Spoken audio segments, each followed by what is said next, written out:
Magandang gabi po sa inyo lahat. Sana okay po kayo.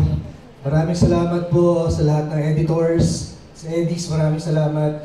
At sa Speed, maraming salamat po sa pag-imbita sa aming lahat ngayon dito, ngayong gabi. Maraming salamat po, lalong-lalo na sa pagpapahalaga sa mga trabahong ginawa namin nitong nakaraang taon. Siyempre, ito pong mga performances na to ay hindi magagawa ng mahusay kung hindi dahil sa guidance sa isang napakagaling na master choreographer, storyteller sa likod ng camera na si Direk Zig Dulay.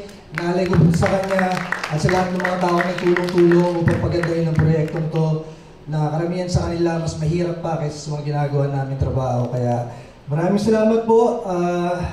Maraming salamat sa lahat ng mga nanonood na sine hanggang ngayon, gumagastos, pumipila, bibili ng ticket. Maraming salamat po sa aking mga inspirasyon sa buhay, ang aking pamilya, sa aking Commander-in-Chief sa bahay, si Ms. Jenilyn Mercado.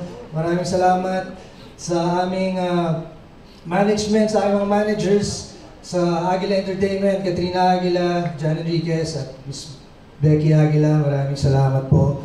At sa inyo lahat, maraming salamat po. Magandang gabi. Para sa inyo po to. Thank you po. Mabuhay ang pelikula Pilipino.